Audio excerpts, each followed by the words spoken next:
All right, guys, Bob McBride, Black Powder TV. So I'm going to take you guys on the range with me for my first range session. Got it set up, got it cleaned up. Still a little wet from winter and this wet spring we've had, but let's go take a look at the range, take a look at our setup.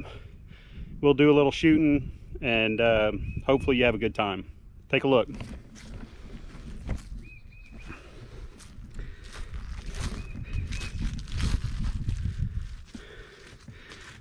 So this is the back part of the farm that has a range on it.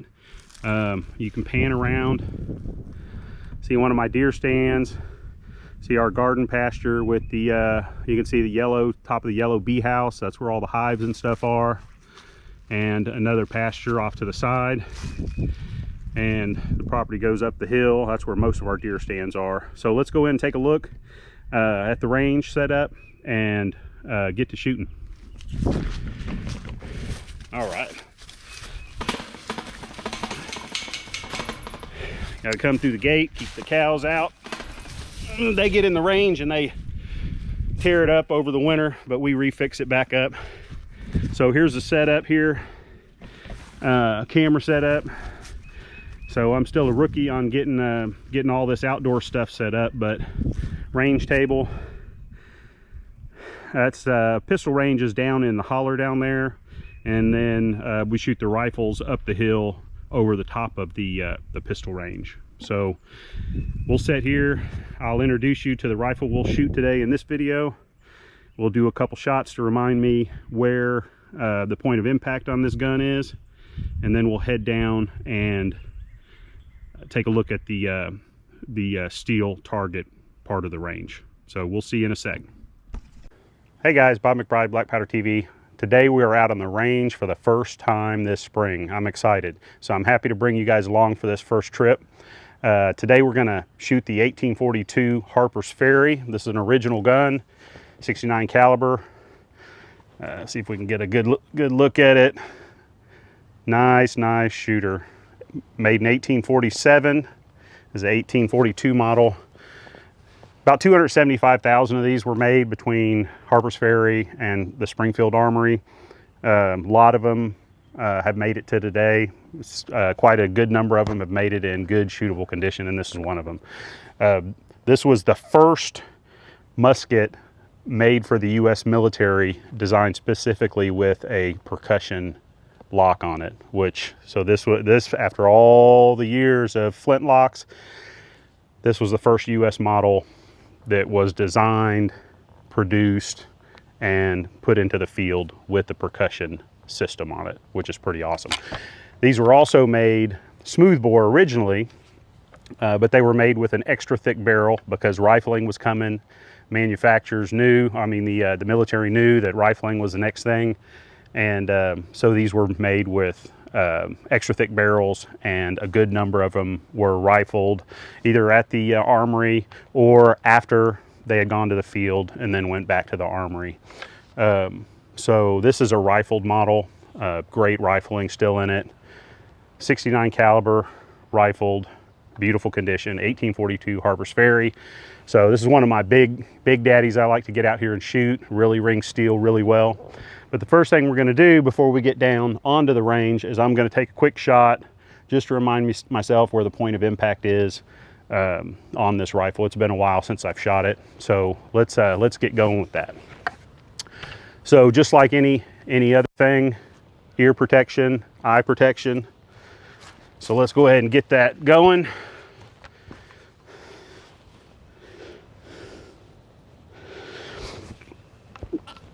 And you're going to go to half cock.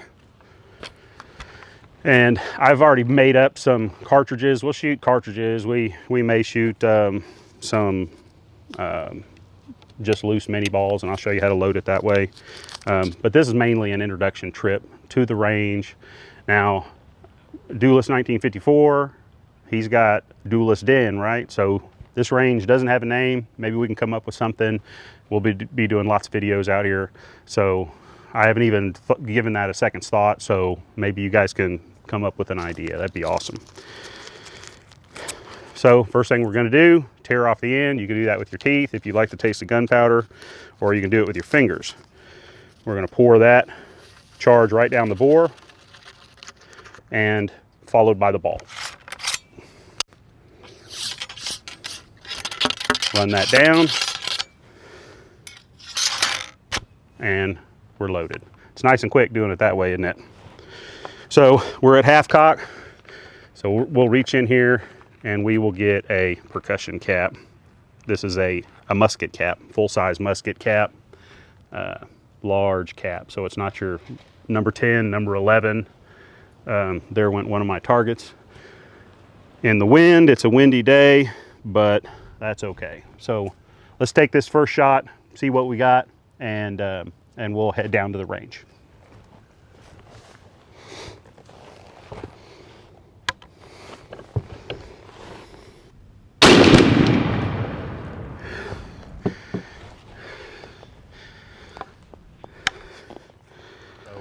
Let's head down, take a look, see what's going on down at the range. We'll shoot a little closer, shoot some stuff from down there, give you an idea what the range is all about.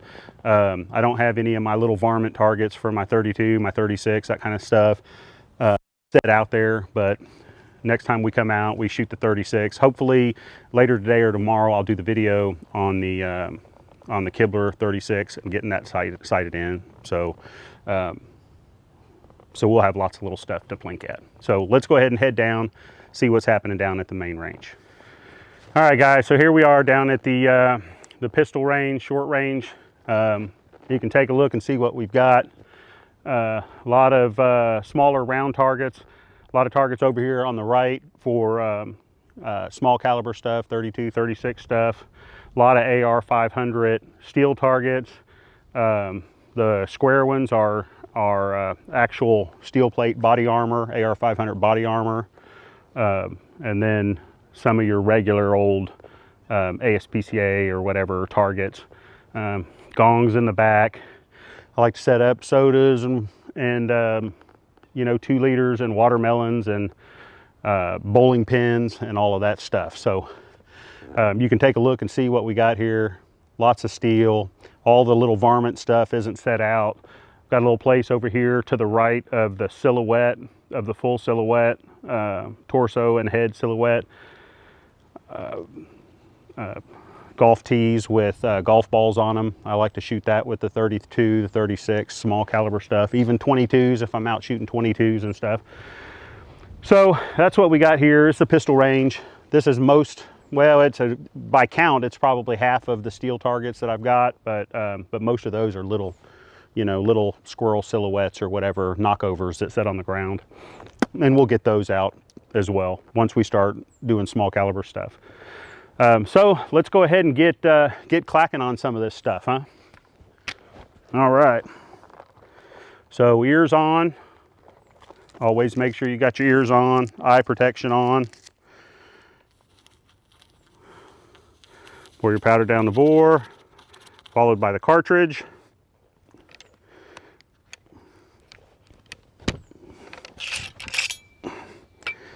And run her down. Make sure you get a nice seat up against that powder, always.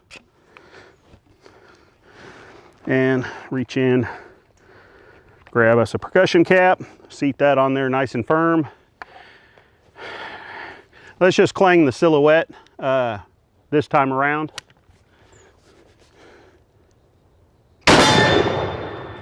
Nice, dead center shot. Gotta love that. Back to half cock, get rid of that. All right, I don't think I'm gonna show you the loading sequence every time. Gets to be boring, I suppose. Powder all the way out of the cartridge, run it down.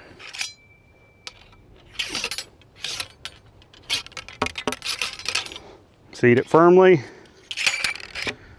Always keeping the muzzle away from your face. I don't know if you can tell from this angle, but it's kicked out.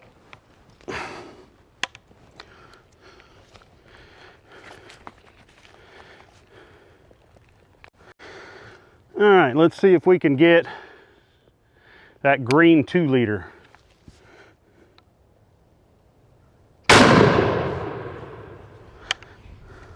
Nice. Now, one thing, if you're gonna shoot one after another, and I'm not going to spend this whole time instructing, but if you're going to shoot one after another, you need to make sure you're well back, because you put a cartridge in there and there's an ember left, you got a Roman candle. As long as you're back away, you're just going to get a whoosh. I've never had it happen.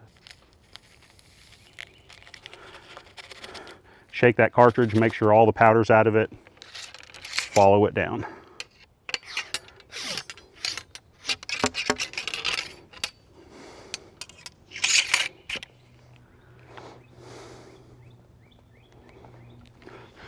All right, let's give that orange 2 liter a try.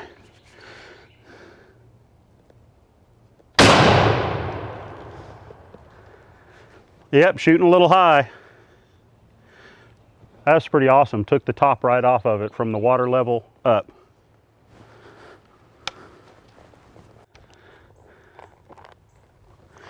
All right, I got to keep in mind this thing's shooting a little high. Not much.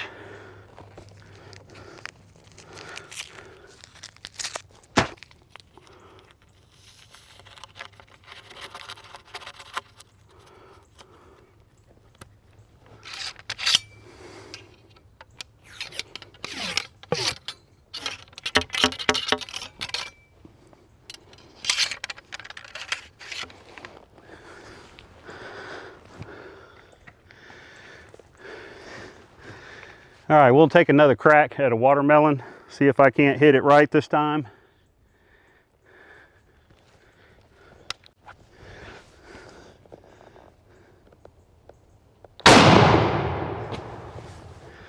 Well, that wasn't another dead center shot either.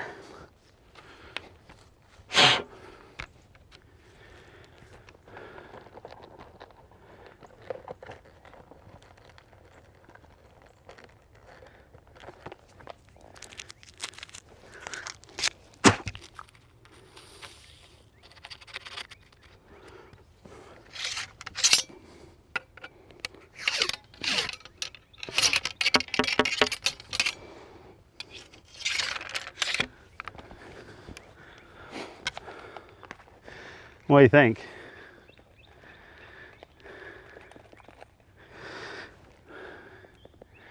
Maybe we'll reach out at 75 yards and try for that gong target out there. There we go. I'm gonna give the bore a quick wipe.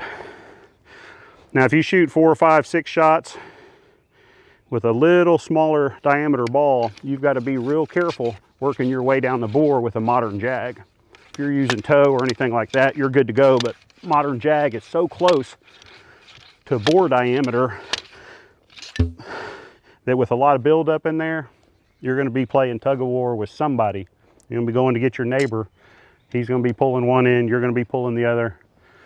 And I've had them stuck.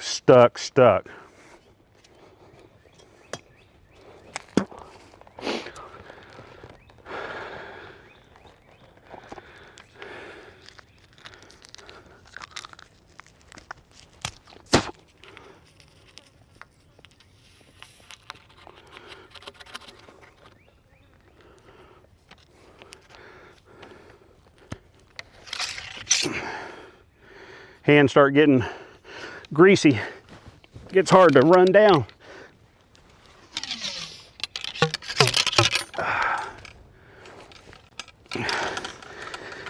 Wipe your hands on your jeans. Don't wash it with your wife's sweater.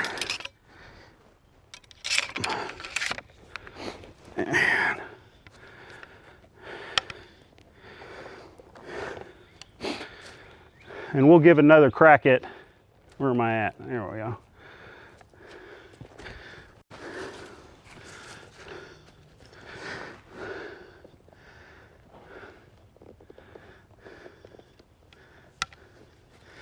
We'll give another crack at that silhouette target. Yeah, in the head that time. There we go.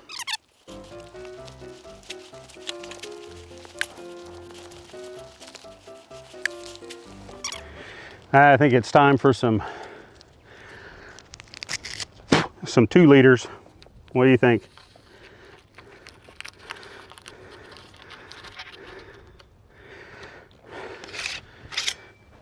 That's a nice thing about living way out here. I don't have anybody even within earshot of these guns. They're, I don't know, a mile over there from where I'm at. It's the closest house. Maybe 6 miles that way, 4 miles that way, 3 miles that way, and then the house is on our farm, and then the closest neighbor kind of back over there. There's nobody out here. It's nice. Blast away, no worries. I mean, it's a country anyway. Even if anybody could hear, they wouldn't care, but it's nice just to get out here. Some days I'll spend, you know, 6-8 hours out here if I'm sighting something in. I'm not a big bench guy, you know. I don't care too much about that. I get something sighted in, good enough for what I'm doing. Now, some of that is high pinpoint stuff. You know, you're talking about squirrel guns, they need to be zeroed in. A deer rifle, you know, you need to hit that deer exactly where you mean to. Some of the other stuff, 50 yards away, if I can cover it with my hand, I'm happy. So kind of depends on the application of the gun. And once you've got several types of the same gun, you know, some people like that bench work. I just, you know, it's not my thing. So let's try that green 2 liter over here and see if we can hit that.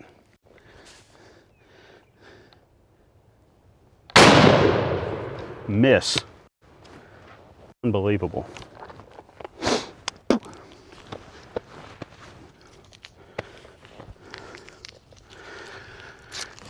After a full day and your hand gets greasy, it's a mess. But I love it. If I'm not getting dirty, I'm not having fun. You know, modern stuff is great, but you don't get dirty. Who likes that?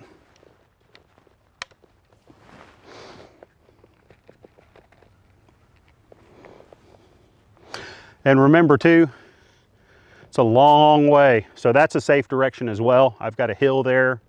Of course, I've got a huge backstop, maybe a 500-foot hill here. My barn is that way. I've got a hill there. So this is safe all behind me. And there's 4 miles of woods behind the top of the hill there until you get to the next road and the next house. So it's a long, long way. Let's try one of them 2 liters.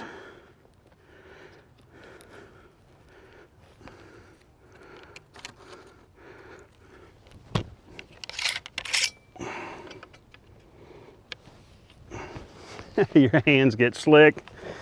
Everything gets slick.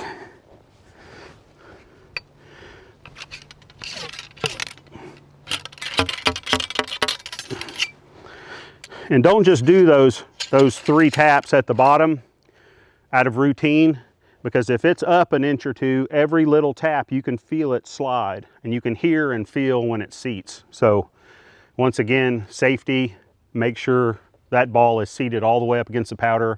You don't want an air gap in between. Just do a little research on, you know, pipe bombs or anything like that. It's the pressure buildup and then something inhibiting that buildup that causes barrel rupture. So you don't want that pressure buildup with that compressed air behind that ball. So seat it all the way down.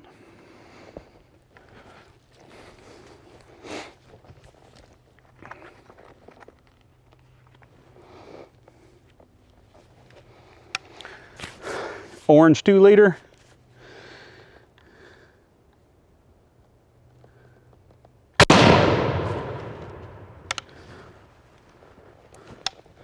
Not too shabby.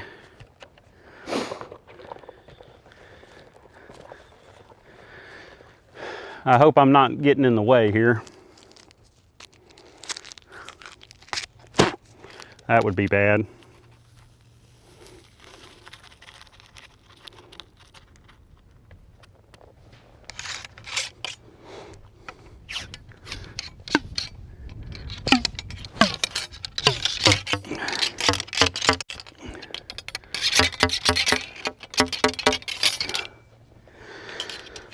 barrel's about ready for a wipe.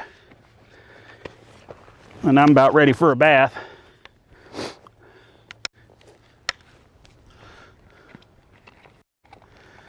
All right.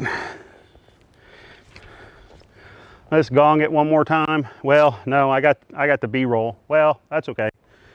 You can probably see that white gong from here, huh?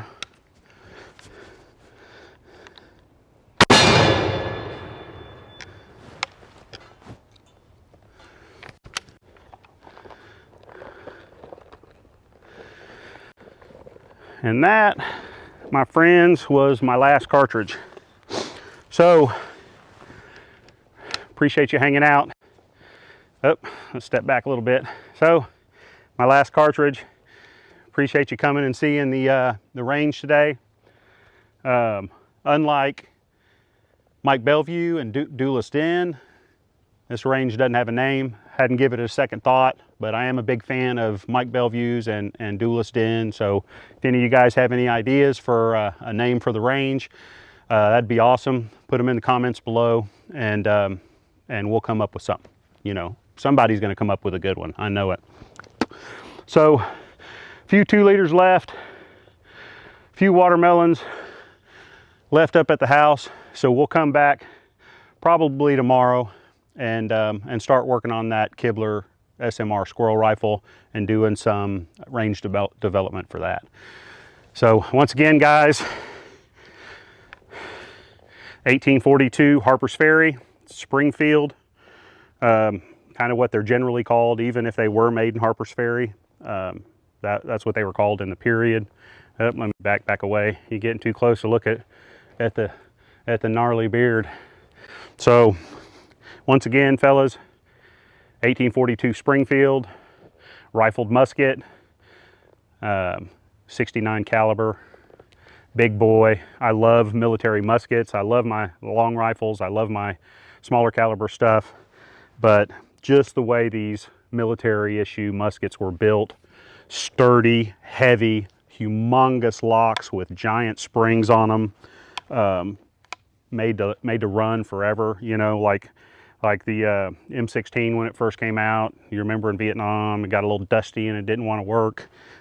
These things were made to work no matter what. So the M16, the original developer of the M16, Armalite, got to learn something from the Springfield firearms. So Harper's Ferry, made in 1847, 1842 Springfield, 69 caliber, humongous, love it. Love clinging steel with 69 calibers. Didn't have any good explosions for you with the watermelons today. It's been a long winter. My hands are still jacked up, if you remember from the surgery, this elbow as well. No problem shooting today. Just this part of the spring, I'm an offhand shooter. That's what I like. And this part of the spring, I got to get the rust off. So we'll get the rust off for you, start doing some good shooting out here, and I appreciate you coming along. Oh, please hit like. You know, if you like, which is a thumbs up button for you older guys, just below the screen. If you hit like, the more likes the video gets, the more YouTube shows it to people who are looking for shooting black powder stuff in general. If it doesn't have very many likes, it's not on that sidebar. So people have to find the channel and then go through the videos. But if you like a video and I do something right in it for you and you like it a bunch, then go ahead and hit that thumbs up button. That way somebody else can find it as well. I appreciate it, fellas. Till next time, it's probably going to be tomorrow. This video I'm making here on Thursday, and we'll have it uploaded tonight or tomorrow, Friday. Most of you guys will probably see it on Friday and the weekend. So beautiful day in Middle Tennessee. Not 20 miles from Hickok 45. Sorry to be dropping names today, but right in the heart of Middle Tennessee, in the beautiful hills of Middle Tennessee. Second Amendment, freedom reigns. We're out here doing our thing. To you guys who are stuck in the cities with coronavirus, man, hang tight, shut yourself in. Please take care of yourself. We haven't had any, well, there's rumored to maybe be one, but the state hadn't announced it yet in our county and the surrounding counties, so we're clear, but we're still hanging out on the farm. We keep all we need in the house. We got livestock everywhere. We're not going to starve to death. I buy the big things of toilet paper anyway. You know, if you guys are buying the 3-packs or the 6-packs, you need to rethink your strategy on toilet paper. We'll see you next time. Thanks, guys. Please like, please subscribe. See you next time. Bye.